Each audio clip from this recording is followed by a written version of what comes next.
कुछ अस्सलाम वालेकुम वरहमतुल्लाहि वबरकातुहू। कि सर आपने सवाल किया है कि गवर्नमेंट को 1 साल हो गया, तो एवरी पर्सन इज नोइंग, ये हर एक जानता है गवर्नमेंट को 1 साल हो गया और गवर्नमेंट ने कोई काम ही नहीं, बेसिक जो करना था उनको तो वो किसी, मुझे लग रहा है कि 0 लेवल पे भी नहीं हुआ। मुझे ही क्या, हर एक पर्सन को ये पता चला है कि गवर्नमेंट फेल है। गवर्नमेंट ने आज तक जितने भी वादे उन्होंने किए थे, जो भी उन्होंने अपने मैनिफेस्टो में कहा था कि हम गैस सिलेंडर्स, ऐसे अनएम्प्लॉयमेंट को खत्म करेंगे, बिजली, पानी, ये तो राशन, आपको लग रहा है कि कहीं इस साल में कोई डेवलपमेंट हुई? मेरी नजर में तो कोई डेवलपमेंट नहीं हुई। मेरी नजर में क्या, हर एक बंदा जानता है कि गवर्नमेंट ने आज तक कोई, जो भी उन्होंने अपने वादे किए थे लोगों के साथ वोट लेते वक्त कि हम ऐसा करेंगे, ये करेंगे, लोगों के फायदे के लिए करेंगे, लोगों को जो भी लोगों के मुतालबात है उनको हम सॉल्व करेंगे, और यहाँ की जो बेरोजगारी है उन पे हम काम करें, उनको खत्म करेंगे, तो हमारी नजर में लग रहा है कि कोई काम ही नहीं हुआ, ना हुआ इस पे बेसिक चीजें जो इनको करनी थी गवर्नमेंट। हाँ, एक चीज की गवर्नमेंट ने कि अपने एमएलए की तनख्वाह बढ़ाई है, अपने घरों को बनाया है, बाकी गवर्नमेंट ने कोई किसी इंसान के लिए या किसी जम्मू कश्मीर के लिए कुछ नहीं किया है। देखिए, ये तो मेरी नजर में सरासर नाइंसाफी है एक आम गरीब पब्लिक के लिए। अगर इन्होंने पहले बोला था कि हम बिजली 200 यूनिट्स फ्री करेंगे, राशन का बोला था, पानी का बोला था, या अनएम्प्लॉयमेंट का, तो आपने अब इन्होंने धीरे धीरे इन्होंने हुकूमत जीत ली, इलेक्शन में आए, लोगों से वोट लिए, अपना काम निकाला और लोगों को बेवकूफ बनाया। जो इन्होंने कहा था मीटर्स नहीं लगेंगे, अब कल मैं भी उसकी ये देख रही थी काउंटर में, उसने कहा है कि देखो मेरी आंटी जब प्रीपेड बिल भरती है तो आप लोगों को क्या है। मैं उमर अब्दुल्ला साहब से ये बात कहना चाहती हूँ आपकी वजह कि सर, आपने वोट लिए थे, आपने लोगों से वादे किए थे, मगर उन वादों के पीछे आप फेल हो गए।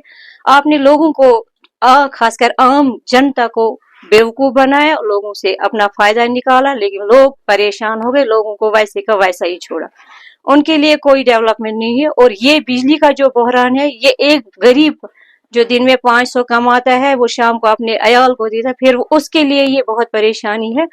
अब हम उसके लिए नहीं, इस पूरे जम्मू कश्मीर के पब्लिक के लिए ये परेशानी है। तो उमर अब्दुल्ला साहब, ये बात आप देख लीजिए, सुन लीजिए कि आपको माशाल्लाह हैंडसम सैलरी, आप किस पोस्ट पे है, और एक गरीब जो दिन का गुजारा अयाल को पूरी तरह भी नहीं कर पा, उसके लिए कितनी प्रॉब्लम है। तो अब इस नजर से आप, गवर्नमेंट फेल है। मेरी नजर में गवर्नमेंट ने कुछ किया ही नहीं, वो अपने हिसाब से फेल है। हाँ, अल्हम्दुलिल्लाह, इंशाल्लाह मेरी एक उम्मीद है, अल्लाह से भी ये मैं दुआ करती हूँ कि जब मैंने मन बनाया इस पॉलिटिक्स में आने का, मेरा एक ही मकसद है इसमें आने का कि ये जो बांडीपोरा से सियासी खानदानी जो राज, इसको मैं जड़ से उखाड़ दूं, इसको मैं खत्म करूं, क्योंकि इन्होंने बांडीपोरा की पब्लिक को बेवकूफ बनाया है। मेरा यही एम रहेगा कि बांडीपोरा से ये सियासी राज खत्म हो जाए। ये डायनास्टी है, ये एक से बढ़कर, पहले मियाँ पापा, फिर भाई, फिर बहन, फिर बेटी, ये सियासी राज खत्म हो। ठीक है, मेरा एक ही विजन है, मेरा एक ही मकसद है इस पॉलिटिशियन में आने का कि बांडीपोरा की आवाम को सफर न हो, बांडीपोरा की आवाम इस मुश्किलात जो ये गुजर रहे, इन मुश्किलातों से इस पे काम हो। मेरा एक विजन है कि बांडीपोरा की तरक्की हो। जैसे हमें बांडीपोरा को इल्म, अदब और आब से माना जाता है, ये फिर से वही बांडीपोरा कहा जाए। मेरी एक यही ख्वाहिश है कि हमारा बांडीपोरा भी पूरे जम्मू कश्मीर में माना जाए। देखिए, बांडीपोरा को एक ही नजर से नहीं देख सकते हैं। हर एक जगह में, अगर हम बांडीपोरा में जो रोड्स कनेक्टिविटी है, जो हमारे बांडीपोरा से श्रीनगर तक जा रहा है, आप एक बात देखिए, आप खुद भी जानते हो कि बांडीपोरा में आज से 20-25 साल जो 2 पुल थे, निन्नार और अरकुरूरा में, उन पे फौज ने काम किया था। तब से उन पुलों के लिए कोई ध्यान नहीं दिया, ना एमएलए साहबान ने देना चाहा उन पे ध्यान।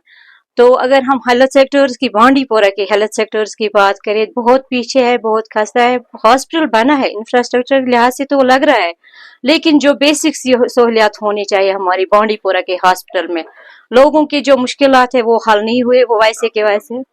तो स्टाफ भी, हम नहीं कहेंगे स्टाफ की भी कमी है, यहाँ के बहुत सारी मशीनरीज की कमी है, जो कि हमारे पेशेंट को रेफर करना पड़ता है श्रीनगर।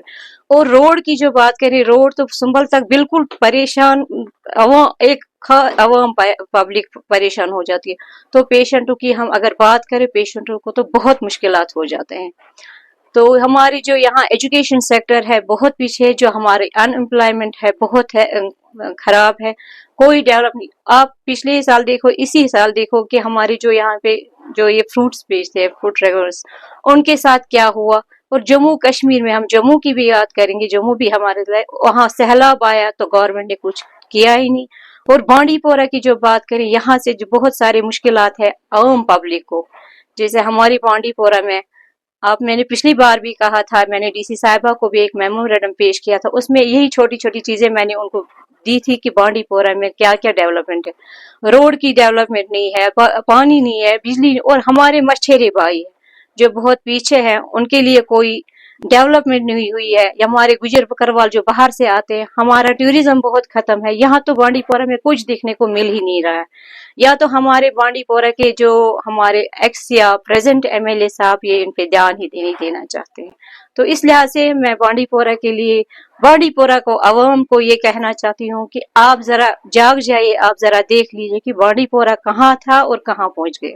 سے میں بانڈی پورہ کی ڈسٹرکٹ میں اپنی گورنمنٹ سے ایک اپیل کرتی ہوں کہ آنے والا ایک سال تو آپ کا ہو گیا، آپ نے ایک سال میں کوئی ڈیولپمنٹ نہیں دکھائی، کوئی امپلائمنٹ، جو یہاں پہ انہوں نے، ہمارے عمر صاحب نے کہا تھا کہ بے روزگار جو ہے ڈیلی ویجرز، ان کے لیے ہم کام کریں گے، ان کو ہم ریگولائزیشن کریں، ان کی سیلری نہیں بڑھی۔ تو جس وجہ سے عام پبلک، اب میں بانڈی پورہ کے عوام کے لیے ایک اپنے گورنمنٹ سے اپیل کرتی ہوں، جو بھی یہاں پہ یوتھ ہے جو بے روزگار ہے، کم سے کم ان لوگوں کے لیے فوج میں، نیم فوج دست یا پولیس میں، ان کو پلیز تھوڑا سا ان کی طرف دھیان دیجیے۔ اگر ان کو تھوڑا بھرتی آپ کرو گے پولیس میں، ایک مہم نکالو گے، ان کو تھوڑا تھوڑا ان کا یہ روزگار بھی ان کا بھی ہو جائے گا۔ اور یہاں کا جو ہمارا ٹورزم ہے، ٹورزم کے لحاظ سے بانڈی پورہ بہت پیچھے ہے۔ میں نے پہلے بھی کہا تھا کہ جو سنروانی سے ہمارا روڈ جاتا ہے ونگام کی سائڈ سے، تو جو نہر زنگیر کے روڈ سے گزرتا ہے وٹلب تک، اس کو تھوڑا سا آپ انکریز کیجیے، ان کو ڈیولپ کیجیے، وہاں سے دونوں سائڈ سے میگڈمائز کیجیے۔ جو ہمارا وٹلب جو سوپور